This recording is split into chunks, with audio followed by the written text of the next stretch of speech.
السلام عليكم ورحمة الله وبركاته.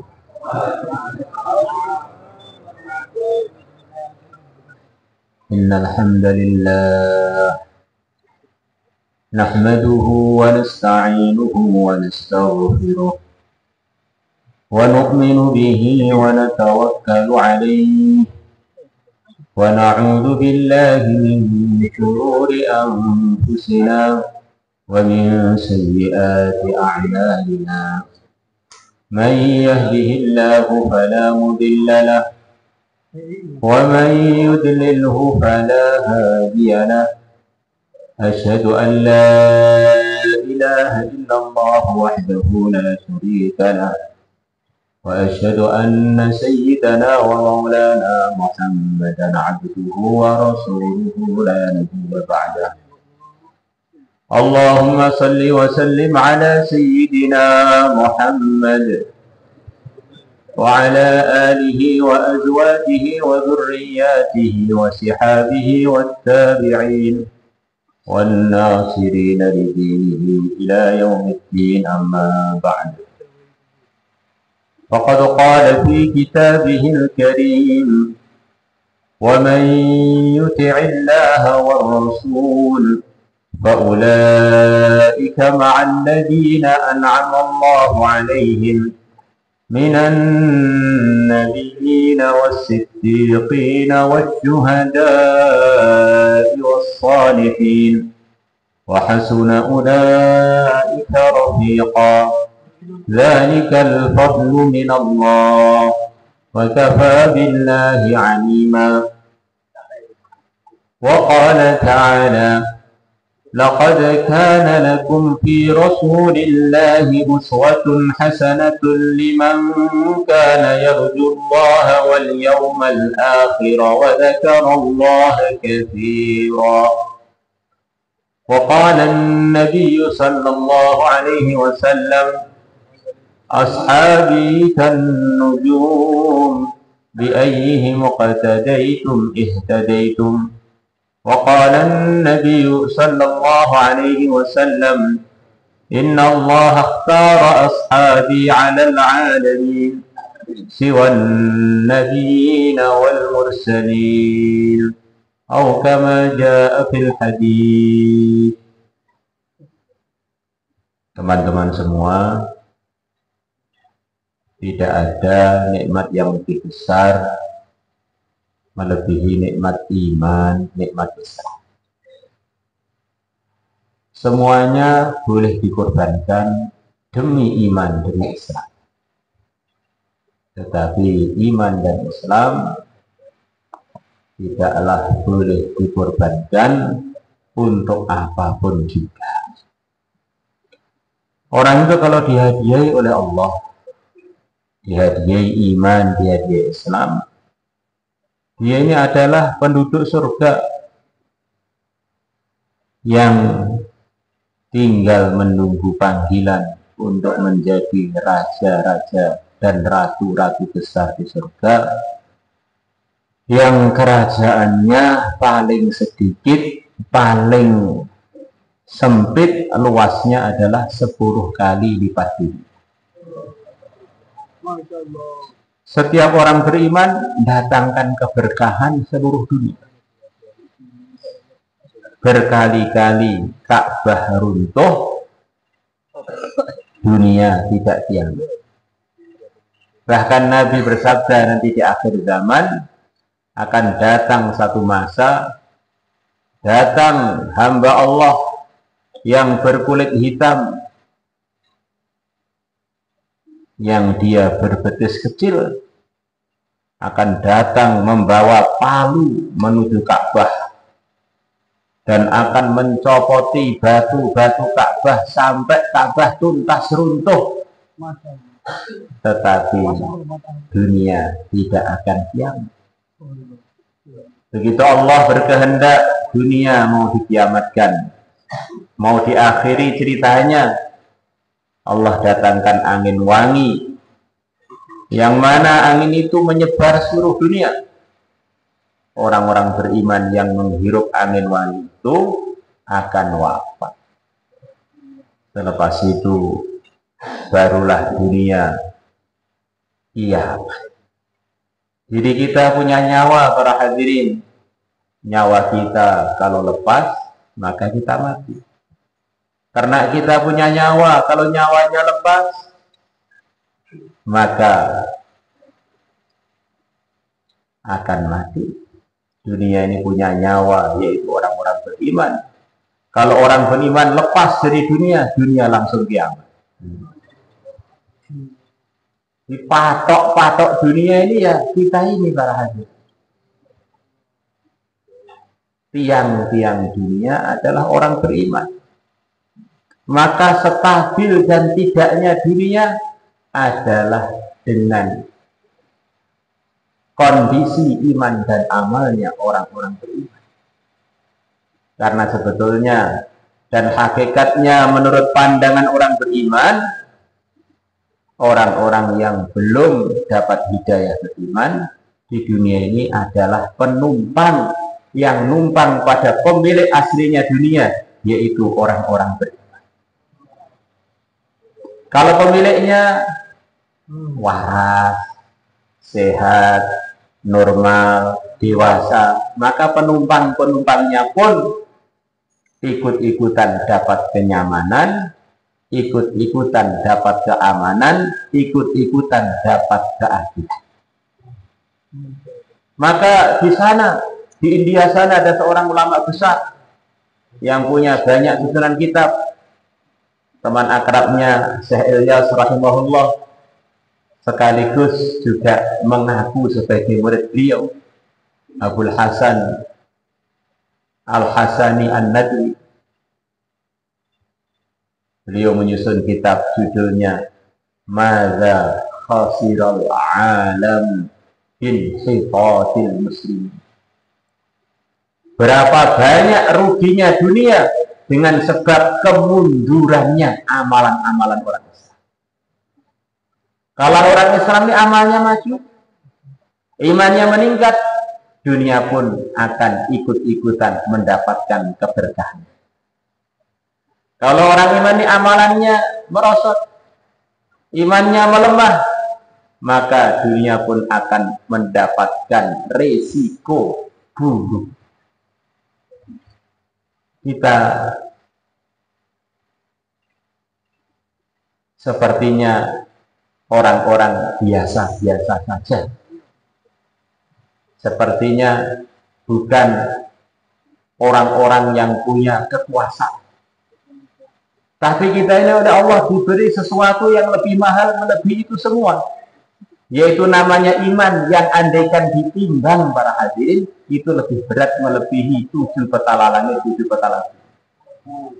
Maka kalau iman ini dirawat, kok dunia 7 petala langit, 7 petala bumi itu ikut bisa terbarokai dengan berkahnya orang beriman. Apalagi hanya dunia, apalagi hanya daerah kita, apalagi hanya negeri kita yang secuilnya ini. Maka hakikatnya tidak ada usaha yang lebih penting dan yang lebih menguntungkan untuk dunianya manusia dan untuk masa depan kekal abadinya manusia melebihi usaha meningkatkan iman, menyempurnakan amal. Yang mulia Nabi besar Muhammad sallallahu alaihi wasallam, beliau bersabda kurang lebihnya, la taqumus sa'ah hatta la yuqala fil ardi Allah Allah. Tidak akan terjadi hari kiamat sampai di dunia ini sudah tidak ada yang mengatakan Allah Allah lagi, alias sudah tidak ada orang yang beriman. Maknanya kata sebagian ulama, andaikan di dunia ini semuanya orang itu tidak beriman, tinggal 1 orang saja, dan dia hanya punya amal, punya 1 kebaikan saja, yaitu iman, tidak punya amal. Iman belum disertai amal.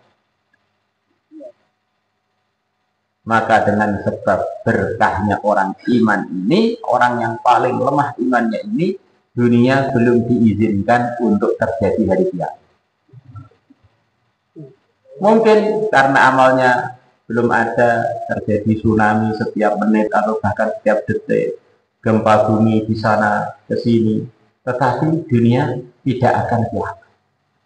Ibarat ada orang yang sudah stroke lumpuh, tinggal organnya satu saja, yaitu jantungnya.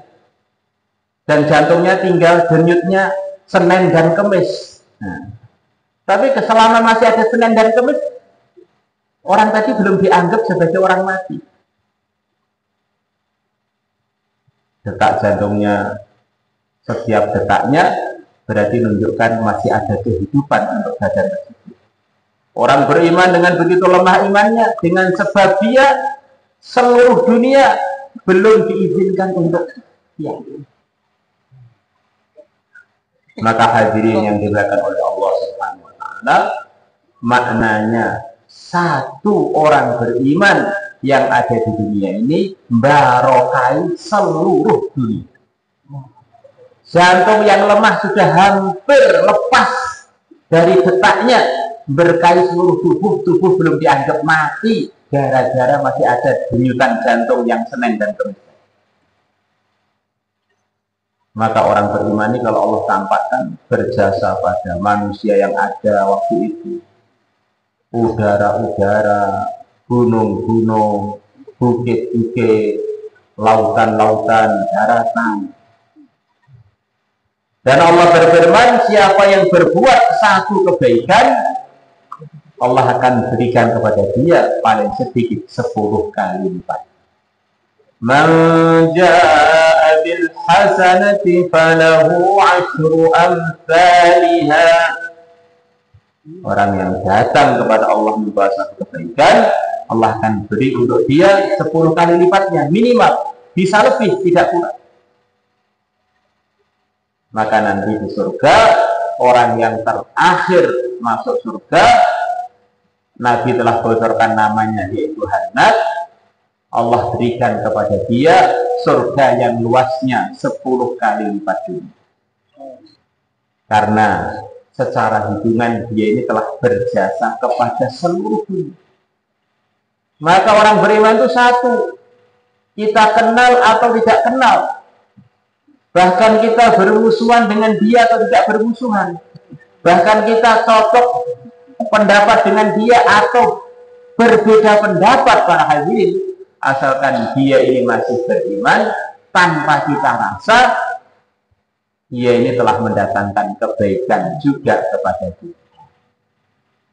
Maka kita ini jadi orang beriman itu syukur, Masya Allah. Dan punya tetangga orang beriman itu syukur, Masya Allah. Orang-orang beriman yang paling lemah iman itu raja-raja besar di surga.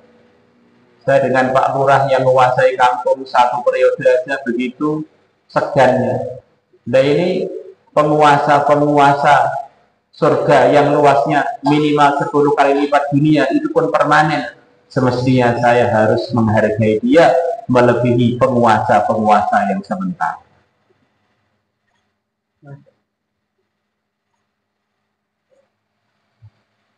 Orang beriman tambah 1 amal, berkahnya tambah.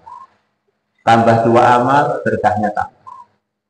Andaikan seluruh orang beriman seluruh dunia ini, para hadirin, andaikan semuanya rutin setiap malam baca surat Waqiah, Nabi menjanjikan dalam hadis yang diriwayatkan oleh Ibnu Mas'ud, kurang lebihnya, siapa setiap malam baca surat Waqiah, Allah hilangkan dari dia kefakiran. Kefakiran dengan arti yang luas. Yang diantara arti yang disabdakan Nabi, kefakiran di sini ini adalah rasa perlu kepada makhluk. Dia oleh Allah diberi rasa cukup, saya nggak perlu kepada selain ridhonya Allah. Asalkan Allah sudah ridho kepada saya, punya duit alhamdulillah, nggak punya duit ya nggak masalah. Nah. Maka kalau hatinya seluruh orang iman, seluruh dunia itu sudah begitu itu para hadirin, sudah ada kaya hati, Masya Allah. Tidak ada orang mengeluh, tidak ada orang yang minta santunan, tidak ada orang yang repotkan orang lain, karena dia merasa yang telah diberikan oleh Allah itu sudah lebih dari cukup. Rizkinya hari itu nggak didatangkan yang berupa makanan, Allah telah mudahkan minum air putih, Masya Allah, ini puasa air tambah sehat, kolesterol hilang. Hari itu, Masya Allah, rizkinya sedikit, hanya kerupuk satu. Masya Allah, ini diet rendah kalori. Masya Allah. Satu hari ini, kalori saya kurang, akhirnya lemak-lemak saya jadi hancur, tambah sehat. Hari itu rizkinya daging, Masya Allah, saya akan makan daging, biar tambah syukur, ibadahnya tambah semangat. Hari itu diterima jadi menantunya seseorang. Alhamdulillah, orang yang sudah menikah amalannya dilipatkan 70 kali. Ngelamar kemana-mana nggak laku-laku. Alhamdulillah, saya dengar Nabi bersabda, nanti pada hari kiamat orang yang paling ringan hisabnya adalah orang yang nggak punya harta, nggak punya istri. Masya Allah, hatinya itu sudah gerasang belas karena setiap hari, setiap malam baca surat Fatihah. Masya Allah, kalau orang beriman yang sudah punya pasangan-pasangan halal, sudah punya istri, setiap ketemu istrinya dia doa Bismillah, Allahumma jannibna wa jannibi syaitan fima razaqtana. Kemudian terjadi anak, anaknya tidak akan digoda syaitan selama-lamanya. Kenakalan remaja hilang barangkali. Masya Allah, yang ada tinggal orang soleh tok. Nyari orang nakal itu kerepotan. Di mana-mana orang soleh, di mana-mana orang soleh, karena semua orang tua nambah amalan selepas iman, setiap ketemu doa Bismillah, Allahumma jannibna wa jannibi syaitan fima. Tambah lagi amal, umpamanya seluruh orang beriman setiap keluar dari rumah doa Bismillah, tawakkaltu 'ala Allah, la quwwata illa billah, hudita wa kufita wa ukita. Orang yang keluar dari rumah dengan membaca doa tadi, Allah akan jamin untuk dia sudah perkara, kamu akan diberi bimbingan oleh Allah. Keluar dari rumah terbimbing, mau kerja terbimbing, mau belajar terbimbing, mau jadi penguasa yang terbimbing, mau pedagang yang terbimbing, mau nganggur juga nganggur yang terbimbing. Kan ada nganggur yang nggak terbimbing. Hudita wa kufita, kamu akan dicukupi oleh Allah. Keluar rumah mau nyetir dicukupi oleh Allah. Keluar rumah mau cari makan dicukupi oleh Allah. Keluar rumah mau cari mertua dicukupi oleh Allah. Masya Allah. Wa kufita, dan kamu dijaga oleh Allah. Keluar rumah datang ke kantor dijaga oleh Allah. Datang ke sawah dijaga oleh Allah. Berangkat mondok dijaga oleh Allah, berangkat sekolah dijaga oleh Allah. Ini satu gambaran para hadirin, untungnya orang itu jadi orang beriman, apalagi kalau imannya disempurnakan dengan amal. Maka diceritakan di zaman kuno dulu, dan tidak terlalu kuno, 1500 tahun yang lalu. Ada satu daerah yang terkenal banyak masalah, banyak pertengkaran, banyak cekcok, dan cuacanya pun juga cuaca yang begitu ekstrim, namanya la'wa'u Yasrib, cuaca ekstrimnya daerah yang bernama Yasrib. Daerahnya banyak masalah. Di sana belum ada satupun orang beriman. Yang jadi sumber-sumber barokah yang dari daerah itu belum datang ke daerah itu. Maka mulailah Allah pilih daerah itu, yang bermulanya dari Isra wal Mi'rajnya Nabi yang mulia, Nabi besar Muhammad SAW, difirmankan oleh Allah, Maha Suci Allah yang telah menjalankan malam seorang hambanya dari Masjidil Haram menuju Masjid Al-Aqsa, masjid yang terjauh. Perjalanannya dimulai dari Al-Masjidil Haram ke masjid yang terjauh. Kata para ulama, ini isyarat begitu jelas. Kalau Allah berfirman ke masjid yang terjauh, Subhanalladzi asra bi'abdihi laylan minal masjidil haram ilal masjidil aqsa alladzi barakna hawlahu linuriyahu min ayatina innahu huwas sami'ul basir. Kalau ada masjid yang terjauh, berarti ada masjid yang tidak terjauh yang di tengah-tengahnya. Ini isyarat bahwa Allah akan munculkan lagi antara Masjidil Haram dengan Masjid Aqsa, masjid yang luar biasa. Maka ketika Nabi kita Isra naik buruk, beliau oleh malaikat Jibril diajak turun ke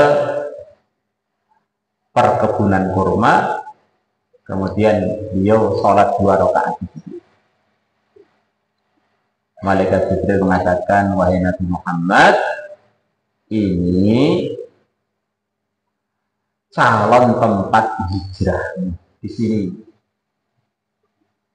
Ini secara ghaib itu Madinah ini sebelum Nabi berdakwah ke sana, mengirimkan Mus'ab bin Umar ke sana, orang Madinah taat pada Nabi, siap menerima Nabi, ini secara ghaib memang sudah dipilih oleh Allah.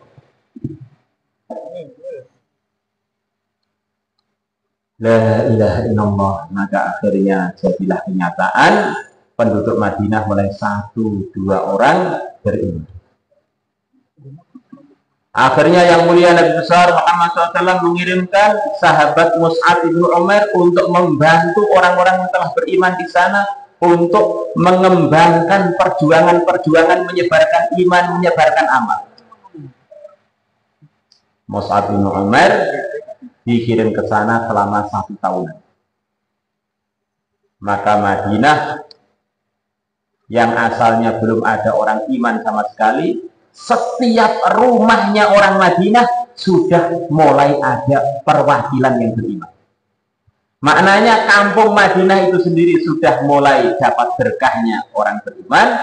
Bahkan rumah-rumahnya, setiap rumah bisa dipastikan sudah mulai beriman. Dan Madinah itu yang banyak penduduknya, para hadirin, tidak terlalu luas. Yang di situ ada perumahan Aus Khazraj, mayoritas hampir semuanya menurut sebagian sejarawan sudah masuk di pagarnya, pelatarannya Masjid Nabawi sekarang. Yang kurang lebihnya luasnya antara 35 sampai 40 hektar saja.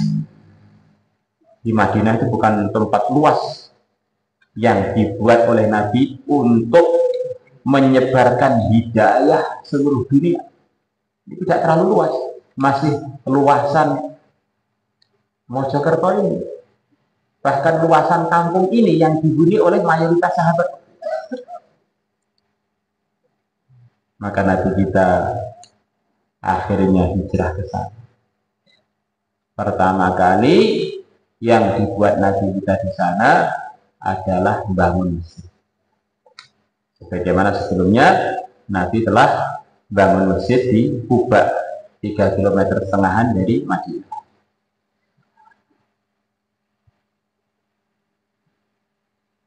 Maka Nabi bilang kepada penduduk Madinah bahwa beliau diperintah oleh Allah untuk bangun masjid. Maka para sahabat di Madinah pada usul, di tanah kami aja, di kebun kami saja. Nabi bersabda, tempat yang kita akan bangun masjid adalah tempat yang dimana unta saya berhenti, di situ itu kita akan bangun masjid. Allah tentukan tempat yang akan dibangun masjid untuk ibadahnya penduduk Madinah tergantung di mana ontanya Nabi berhenti. Maka ternyata untanya Nabi berhenti di satu kebun. Yang kebun tadi sebelum datangnya Nabi kita telah digunakan hampir setahunan oleh sahabat Mus'ab dan orang-orang Islam yang di sana untuk sholat jamaah 5 waktu selama di sana. Jadi tempat pertemuan itu diterima oleh Allah untuk menjadi calon masjid Nabawi. Yang mana tempat ini sebagian adalah berupa kuburannya orang-orang musyrikin. Maka Nabi kita membangun masjid ukurannya 30 kali 35, 1050 meter. Waktu itu penduduk Madinah yang sudah masuk Islam kurang lebihnya 1.500-an.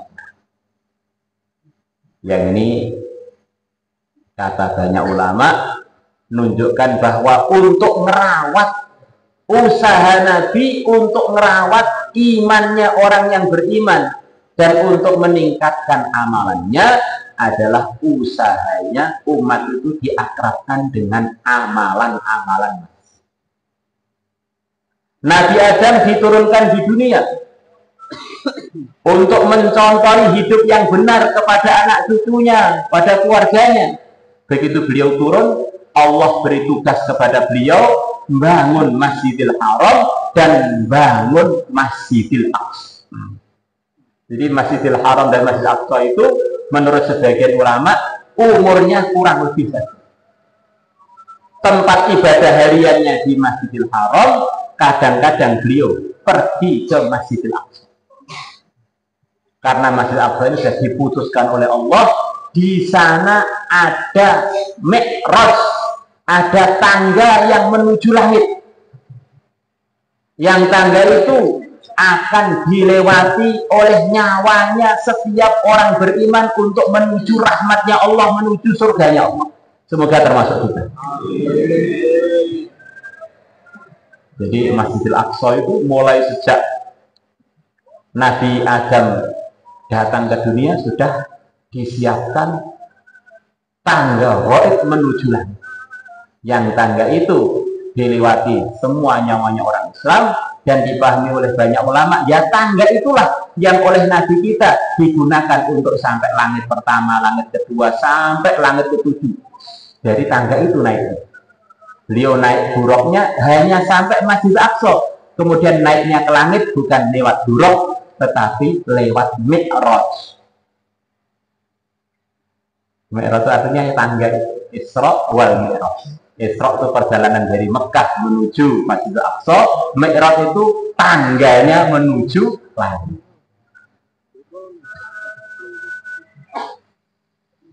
Allah. Dan kalau belum ngerti artinya Mi'raj, dikira Mi'raj itu apa begitu? Mi'raj ya tangga itu. Yang tangganya begitu indah, saking indahnya orang-orang beriman ketika didatangi malaikat yang begitu tampan dan akan dilewatkan tangga itu, saking senangnya sampai lupa sakitnya sakaratul maut.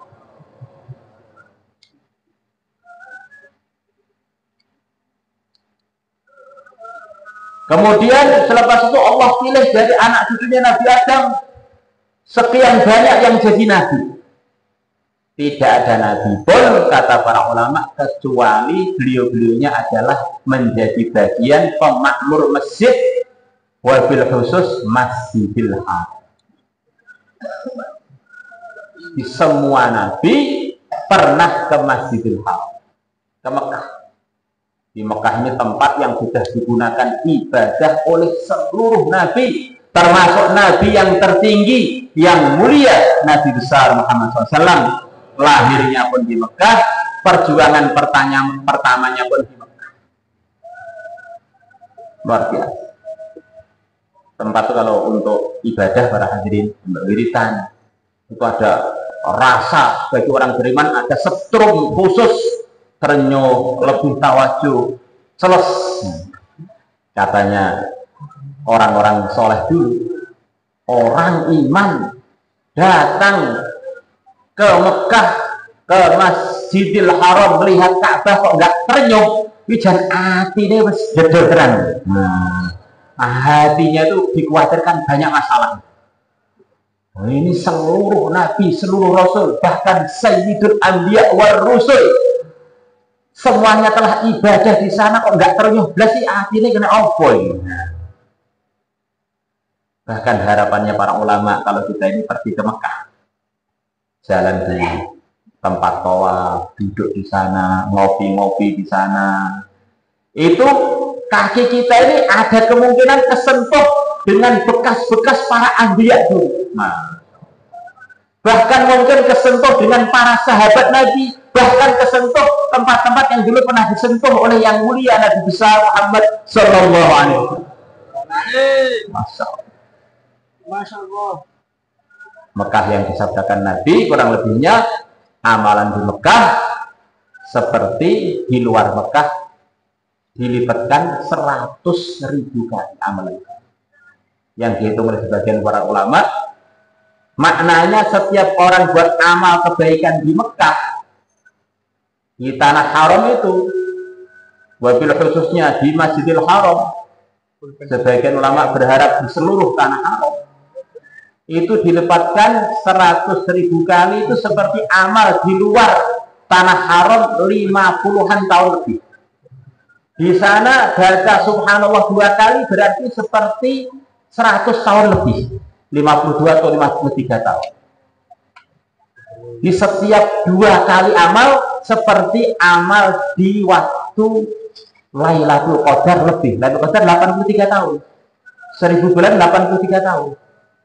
Nah ini amal 2 kali sudah lebih 100.000. Masya Allah. Lebih 100 tahun. Lebih 100 tahun. 100.000. Masya Allah. Semoga Allah tolong kita untuk kesana.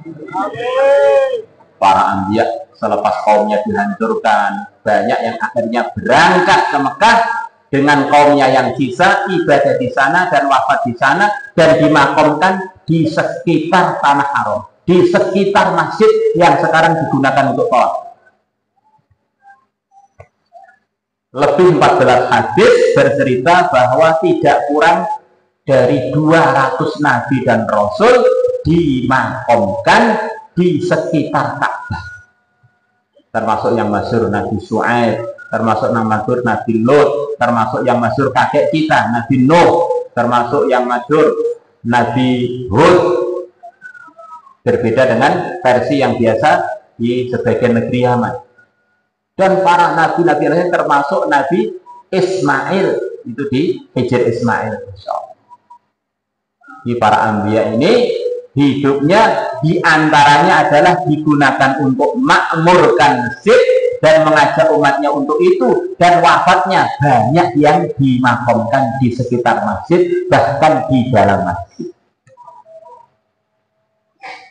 Termasuk yang terakhir Sayyidul Anbiya dimakamkan di kamar yang lengket dengan masjid yang akhirnya masuk dari bagian Masjid Nabawi. Bahkan nanti Nabi yang akan jadi umatnya Nabi Muhammad, yang akan bimbing Nabi Muhammad untuk menyempurnakan ikutnya kepada Nabi Muhammad, Nabi Isa akan wafat dan dimakamkan di sampingnya yang mulia Nabi besar Muhammad SAW, antara beliau dan antara Sayyidina Abu Bakar. Dalam riwayat ini, riwayatnya Abu Maudud mengatakan, baqiya fil baiti mawdi'un qabrin, masih tersisa di rumahnya Sayyidah Aisyah satu tempat yang cukup untuk satu kubur, yaitu kuburnya Nabi Isa. Jadi umat Islam ini memang pemilik dunia sampai nanti pimpinan terakhirnya untuk ngajak umat ikut Nabi Muhammad, yaitu Nabi Isa, sudah disiapkan makom. Kalau bahasanya orang Temboro, lakoni dunia wong iman, liane kor penumpang, pemiliknya itu orang beriman. Goncang dan amannya dunia tergantung kita. Kalau kita pengen dunia itu goncang terus, ya kita goncang terus. Kalau pengen cepat aman, maka kita cepat meningkatkan iman dan amal, dan itu pasti akan datang waktunya, akhirnya seluruh dunia iman dan amalnya meningkat, seluruh dunia tentrem ayem, semuanya berkah semua. Menjelang hari kiamat akan datang maka seperti awalnya dunia lagi, yaitu yang mengisi hanya orang-orang beriman. Maka akhirnya orang-orang Madinah oleh Nabi diaktifkan untuk menjadi ahli zikir. Lakinya ahli zikir, perempuannya diizinkan juga untuk sebagian sholat 5 waktu dan Jumatan di masjid, softnya di belakangnya para laki. Mulai zaman Nabi sampai sekarang, Madinah itu ada tempat khusus untuk wanita ikut sholat, ikut acara-acara di masjid. Di antara gambaran Masjid Nabawi. Akhirnya masjid tadi enggak cukup, diluaskan lagi, diluaskan lagi, diluaskan lagi. 1500-an menjelang Nabi wafat, dari Madinah dikirim rombongan perjuangan, belum yang enggak ikut berangkat, kurang lebih 70.000 orang pergi ke Tabuk untuk berjuang di sana melawan orang-orang kulit putih. Orang-orang Eropa, yang kata sebagian ulama memang di antara warisan dari Sayyidul Anbiya, di antara perjuangan umat Islam itu ada bersitegang terus dengan orang kulit putih sampai nanti zamannya Imam Mahdi, zamannya Nabi. Itu bang, acara terakhirnya Nabi itu bersitegang dengan orang kulit putih. Maka jangan heran kalau kita sekarang pun orang Islam terus bersitegang dengan orang-orang Eropa. Itu warisan Nabi terakhir, perjuangannya di Tabuk begitu.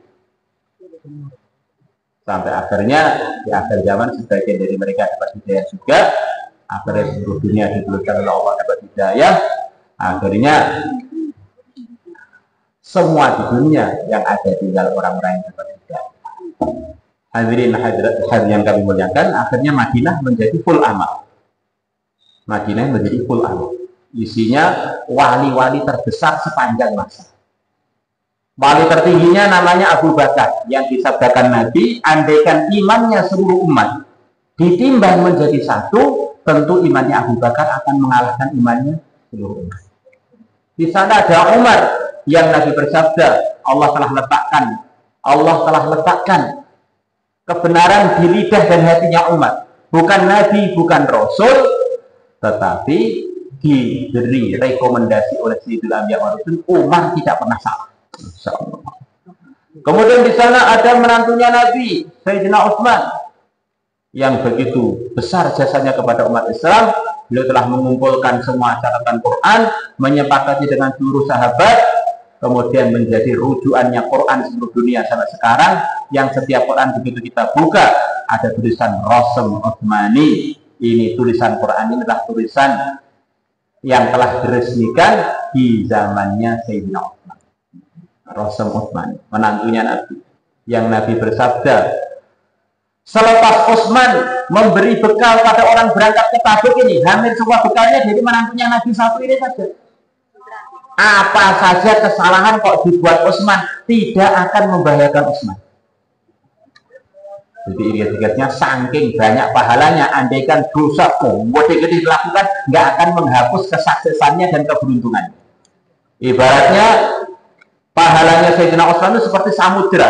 Upama ada kotornya hanya seperti kotoran 1 truk, 2 truk, 1000 truk, nggak akan ngotori lautan. Nah, itu Sayyidina Utsman, bukan kita. Kemudian di sana ada Sayyidina Ali, menantunya Nabi, satu-satunya menantunya Nabi yang meneruskan keturunan Nabi sampai hari kiamat. Mbahnya seluruh habaib, mbahnya Imam Mahdi. Nah, di sana di Madinah. Kemudian wali-wali kecilnya, sekecil-kecilnya para sahabat adalah sebesar-besarnya wali, tidak bisa disusul wali sebesar manapun sampai hari kiamat. Kata para ulama, wali-wali selepas para sahabat itu adalah wali dhonni. Kita berprasangka bahwa ini memang kekasihnya Allah. Kalau sudah sesolah ini, doanya semakbul ini, keramatnya segini banyak, kalau bukan wali siapa lagi yang wali mata saya? Tapi kalau para sahabat tidak, para hadirin, kita memang wajib meyakini beliau itu pasti wali-walinya Allah. Yang resmikan adalah Quran, yang resmikan adalah yang mulia Nabi besar Muhammad SAW. Ya, wali resmi itu adalah para sahabat. Hasil dari didikan Nabi di Madinah di antaranya. Maka suatu hari yang mulia Nabi besar Muhammad SAW bersabda bahwa ya Allah, Engkau telah memberikan berbagai macam berkah di Mekah dengan sebab doanya Nabi Ibrahim. Ya Allah, aku minta untuk Madinah 2 kali lipat keberkahan yang pernah Engkau berikan kepada Nabi Ibrahim untuk Mekah. Maka di Madinah itu ada keberkahan lipatnya keberkahan yang ada di Mekah. Di antara keberkahan yang tertinggi adalah orang-orang terbaiknya manusia, terbaiknya umat, makomnya adalah di Madinah. Sayyidul Anbiya makomnya di Madinah, yang dinukilkan oleh banyak ulama, yang dinukilkan di satu dalam kitab Rohul Manarah. Semua umat Islam ulamanya sepakat afdalu biqa'il ardi buq'atun dominat jasadan Nabiyil Mustafa sallallahu alaihi wasallam atau kama ja'atul kitab. Seluruh umat telah sepakat bahwa tanah di dunia ini yang termulia adalah tanah yang di situ bersemayam jasadnya yang mulia Nabi besar Muhammad sallallahu. Itu di Madinah. Yang Nabi bersabda, "Man zara qabri wajabat lahu syafaati." Siapa yang mengziarahi kuburku pasti tak syafaat. Orang iman kok ziarah kuburnya Nabi pasti husnul khotimah dan akan dikenal Nabi dan akan dibela sampai masuk surga. Semoga termasuk kita. Yang keberkahan ini di Mekah pun nggak ada. Siapa yang ziarah Mekah akan disyafaati Nabi, nggak ada. Ini satu gambaran kalau satu tempat yang penuh masalah, penuh percekcokan, penuh macam-macam musibah, kalau di sana mulai dihidupkan kebaikan-kebaikan, iman disempurnakan dengan amal, nanti bertahap-tahap para hadirin akan menjadi baik. Madinah yang hanya puluhan hektar jadi asbab hidayah seluruh dunia, termasuk jadi asbab hidayah terbukanya Mekah, difungsikan seperti awal untuk jadi tempat ibadah, tempat hidayah, tempat penyebaran hidayah, dan tempat berkumpulnya umat Islam seluruh dunia. Ini bukanya dari Madinah. Tapi dunia itu memang ujian, hadirin yang dimuliakan oleh Allah. Madinah yang begitu baik, di sana ada para munafikin, di sana ada para pengkhianat, di sana ada orang yang buat kisruh. Memang itulah ujiannya dunia. Dunia itu tidak pernah murni, isinya hanya baik saja. Terus ada jurusan surga, jurusan neraka, jurusan surga kekal abadi, jurusan neraka ada yang kekal abadi yang mampir dulu. Memang isinya dunia begitu. Maka hiruk pikuknya zaman di kampung kita, di daerah kita, di negeri kita, jangan menyebabkan kita jadi kurang bersemangat dalam menghidupkan iman dan menghidupkan amal. Justru kesempatan para hadirin. Kalau orang-orang belum pada amal agama, kalau orang-orang belum pada makmurkan masjid, kemudian kita yang memulai, dan zaman keemasan Islam pasti akan datang lagi. Nanti begitu ada zaman keemasan Islam, sementara kita sudah pikir seluruh alam, walaupun muter-muternya di Mojokerto aja, tapi niatnya sudah seluruh alam, maka ada perkembangan dunia seluruh dunia, kita di akhirat tinggal senyum-senyum dapat kiriman pahala.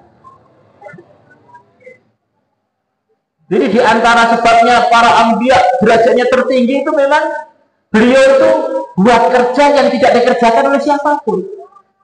Para sahabat yang tertinggi kenapa? Karena beliau mengawali yang tidak diawali oleh siapapun. Wali Songo mengawali yang tidak diawali oleh kebanyakan orang Nusantara. Akhirnya ya dohirnya pahalanya paling banyak sama Nusantara.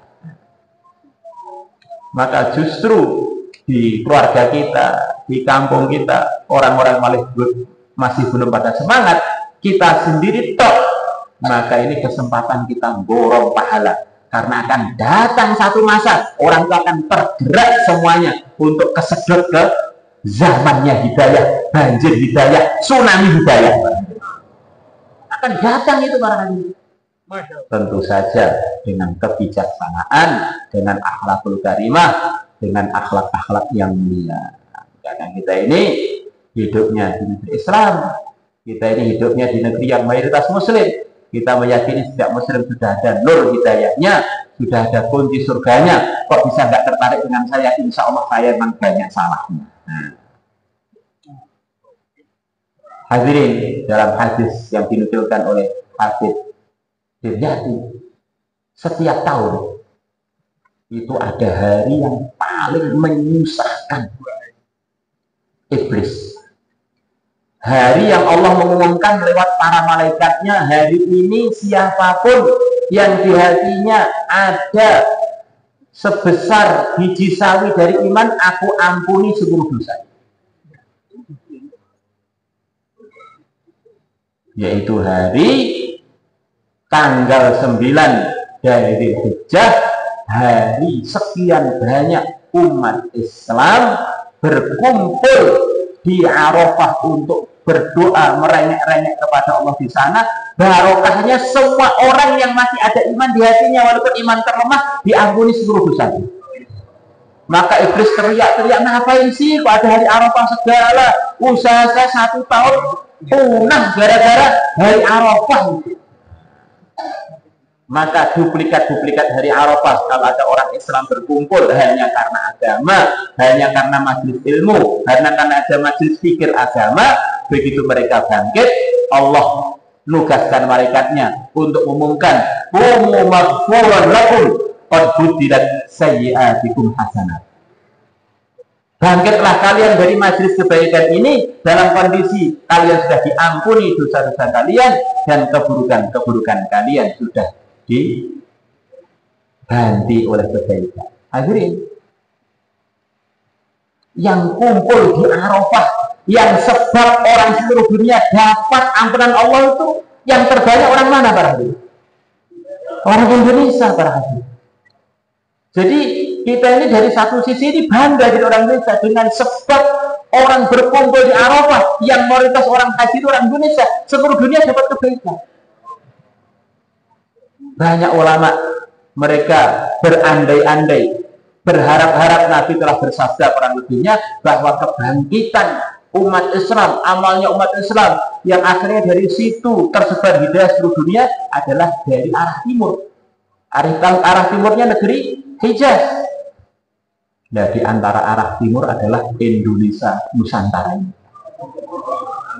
Maka tidak mustahil bahwa dari Indonesia muncul wali-wali hidung pesek. Nah, wali-wali kekok biasa-biasa saja, tapi ternyata telah terbukti mereka yang terbanyak kumpul di Arafah sak dunia diampuni semua gara-gara orang-orang haji, termasuk yang paling banyak andil orang Indonesia. Masya Allah, heran tenan nih Pak. Di orang Indonesia ini kudu semangat sedikit.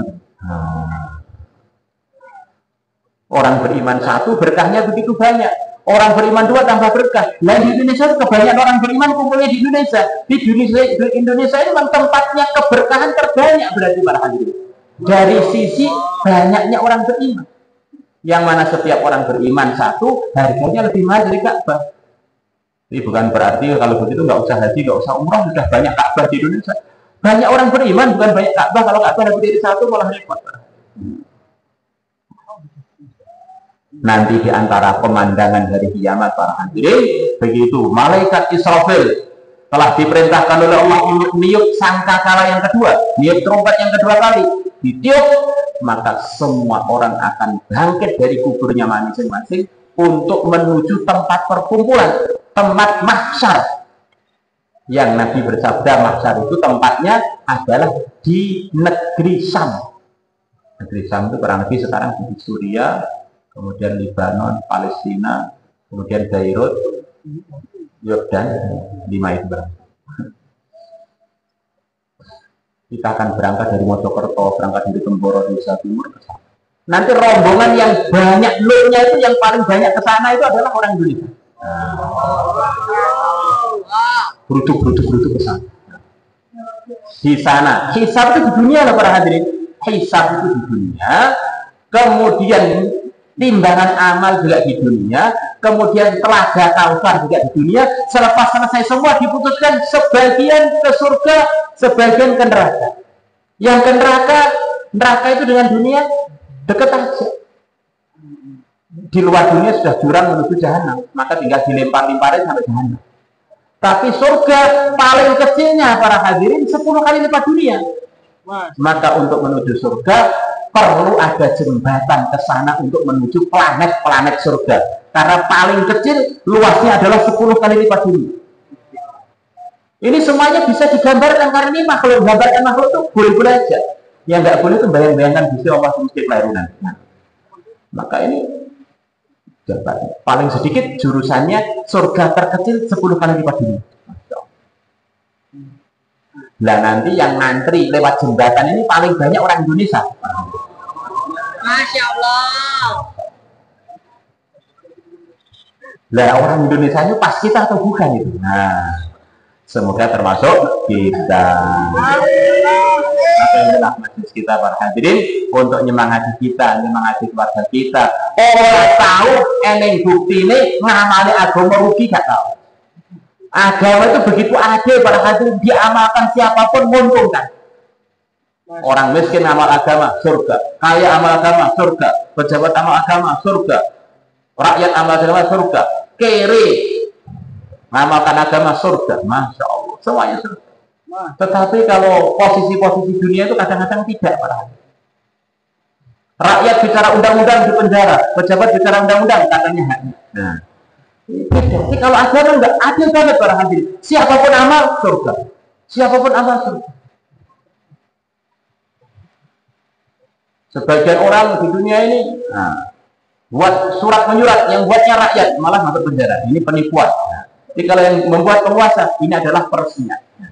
Maka ini tidak sama. Tapi kalau agama itu begitu adil. Maka kalau pengen untung yang tidak ada untungnya ya amal agama itu. Muamalahnya dengan Allah yang maha adil. Adapun dunia ini spekulasi. Mungkin untung, mungkin. Jadi pejabat mungkin untung, mungkin bangkrut. Jadi rakyat mungkin untung, mungkin bangkrut. Tapi amal agama sampai tidak terhormat pun tetap masuk surga. Enggak ada yang hormati pun tetap masuk surga. Enggak laku nikah pun tetap masuk surga. Laku nikah pun masuk surga. Bangkrut pun masuk surga. Masya Allah. Maka inilah yang mau kita usahakan. Bagaimana hidup kita, keluarga kita, dan umat ini 24 jam selalu di dalam ridhonya Allah dengan mengamalkan agama Islam yang telah dibawa oleh makhluknya Allah yang termulia, Nabi besar Muhammad Sallallahu Alaihi Wasallam. Insyaallah semuanya niat para hadirin. Kita bergerak ke pojok-pojok dunia dengan pikir seperti pikirnya Nabi kita, mikirkan umat kafah, wa ma arsalnaka illa kafatan linnas. Pikir seluruh dunia, seluruh manusia berangkatnya sesuai dengan yang dimudahkan oleh Allah. Akhirnya walaupun kita ini belum sampai di seluruh dunia, di mana di pojok dunia ada orang yang dapat hidayah, kita dapat pahalanya karena telah pernah usaha untuk usaha hidayah diperuntukkan untuk seluruh dunia. Nanti begitu datang masanya seluruh dunia dapat hidayah semua, akhirnya amal agama semua, kita pun akan dapat pahalanya karena kita telah mengusahakan ketika waktu kehidupan kita sebelumnya. Insyaallah semuanya ini antara hadirin. Nanti akan datang masa zaman Nabi Isa seluruh orang beriman, di dunia hanya ada orang beriman saja amal agama, dan Allah berjanji kalau orang itu amal agama, imannya benar, amalnya benar, bertakwa, Allah akan turunkan berkah dari langit dan bumi. Begitu seluruh dunia amal agama, Allah akan turunkan air berkah seluruh dunia. Sampai dunia ini seperti kaca karena tergenang air berkah dari bahan. Akhirnya muncul keajaiban yang luar biasa. Jadi untuk memperbaiki dunia ini tidak cukup dengan penghijauan, harus penghijauan iman dan amal. Maka turun air dari langit, air yang diturunkan kepada orang seluruh dunia waktu itu yang semuanya beriman. Maka delima yang biasanya dimakan satu orang saja kurang, delima menjadi membesar, dimakan ratusan orang tidak. Nabi bersabda kurang lebihnya, kulit delima saking besarnya delima bisa untuk atapnya tenda. Masya Allah. Kambing yang biasanya susunya diminum 1-2 orang habis, diminum ratusan orang nggak habis. Sapi yang bisa diminum beberapa puluh orang baru habis, ini diminum ribuan orang tidak habis. Terjadi keberkahan yang luar biasa selepas seluruh dunia amal ada. Minimalnya kalau amal itu 1 orang berkah untuk dia, 2 orang berkah untuk 2 orang, 1 kampung. Nah, Indonesia ini telah Allah pilih di mana-mana orang beriman. Tengok kanan, tengok kiri orang beriman, tengok depan orang beriman, di mana-mana musola, di mana-mana masjid. Ini yang ada tinggal kerjasamanya, tinggal silaturahminya, tinggal saling senyum untuk sama-sama memakmurkan masjid, sama-sama menghidupkan majelis taklim, sama-sama meningkatkan madrasahnya, pendidikan-pendidikan yang diridhai Allah di lingkungannya, di negerinya, di pojok-pojok Indonesia, diteruskan ke seluruh dunia. Insyaallah semuanya ada insyaallah. Tadi pagi ada tamu di rumah kami, di Wajdi dari Bali. Dia telah mengislamkan sekian ratus orang. Dan banyak yang masuk Islam itu orang-orang Eropa. Orang-orang Eropa yang pada datang ke Bali, mereka tertarik orang Islam di sana ini. Wabil khusus komunitasnya Kiai Wajdi tadi kok kelihatan lebih tenang, hidupnya kok seperti nggak ada beban, senyum, ceria. Yang kehidupan itu di negeri-negeri mereka nggak dapat. Sehari-hari pusing, sebentar-bentar minum pil, sebentar-bentar mabuk. Setiap hari ada acara mabuk karena pusing terus. Nah, melihat orang-orang Islam di Bali kok pada tenang ayem-ayem, akhirnya mereka berkumpul minta Kiai Wajdi dan Kiai coba terangkan kepada kami resep kalian jadi orang tenang itu apa ini? Apa sih sebabnya orang Islam ayem itu apa? Akhirnya mereka begitu dengar sekian banyak syahadat dan mereka tidak puas syahadat. Begitu setelah syahadat pulang ke negerinya manggil komunitas tadi untuk ngajari sholat di sana, ngajari juga. Sekarang banyak komunitas-komunitas muslim di Eropa gara-gara melihat orang-orang iman yang amal sebagian amal Islam di Bali. Maka kalau kita di Mojokerto cukup amal, kemudian di Dawar cukup amal, kemudian di Jawa Timur cukup amal, nanti orang-orang yang sumpek-sumpek tuh melihat kita masa tertarik pada hati. Tapi kalau orang imannya ganti sumpek, akhirnya bingung mereka. Untuk cari solusi kesumpekan itu di mana sih? Orang iman ini tempatnya penyelesaian masalah, bukan tempatnya dapat masalah. Dapat masalah pun dihadapi dengan senyum. Didatangi Israel, malah Israel jatah salaman. Alhamdulillah, sudah lama tak tunggu aku. Minggunya sumpah tak ya, Masya Allah. Maka untuk itu semua, siapa yang niat untuk 1 tahun apa? 1 tahun silakan, yang mau niat 1 tahun silakan Pak. Yang niat 1 tahun berdiri dan langsung daftarkan nama di sebelah timur di tim tasbih. Silakan kita sebarkan kebaikan dari majlis ini, Masya Allah, ke ujung-ujung dunia insya Allah.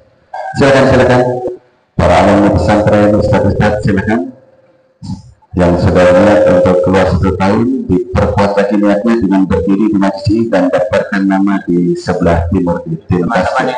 Silakan 1 tahun yang berdiri di majlis ini, silakan berdiri untuk menyemangati yang lain. Masya Allah, silakan. Kalau ada, silakan. Monggo, teman-teman pelajar. Monggo, insyaallah. Masyaallah, alhamdulillah. Masyaallah. Negeri Jawa, Masya Allah. Silakan, negeri Jawa. Silakan Pak, Masya Allah, kita akan berangkatkan ke negara Jawa. Ini setelah persiapan satu jemaah akan berangkat ke Italia, insya Allah dari Seragut. Silakan, Masya Allah. teman-teman kita sekarang ada yang masih di Mekah Madinah, di Thailand, kita susul lagi buat masalah. Silakan, tolong kasih jalan masalah. Catatkan nama kita di tim Taskin insyaallah. Catatkan nama kita di tim Taskin insyaallah. Silakan. Yang sudah IPB masalah layak untuk berangkat negeri jauh masalah. Silakan. Masya Allah, masalah. Silakan.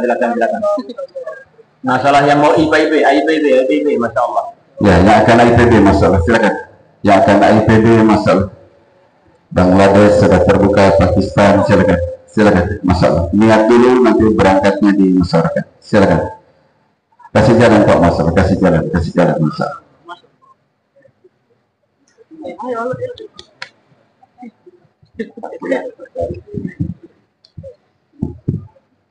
Kasih jalan masalah. InsyaAllah 4 bulan 40 hari, Masya Allah. Monggo. Silakan Pak, 4 bulan 40 hari masalah. Kita akan keluarkan dari musyawarah ini jemaah sebanyak-banyaknya. Silakan. 4 bulan 40 hari masalah. Tadi sudah banyak laporan akan ada pengeluaran jemaah. Silakan. Yang walaupun tadi sudah dicatat lagi masalah. Yang 4 bulan 40 hari baik jalan kaki atau biasa silakan. Catatkan nama di tim Taskin, silakan. Disempurnakan taskinnya, pastikan nama kita dicatat di tim Taskin. InsyaAllah semuanya dan InsyaAllah. Kirang langit pun sepunten. Assalamualaikum warahmatullahi wabarakatuh. Silakan disempurnakan taskinnya yang masih dalam majlis. Mohon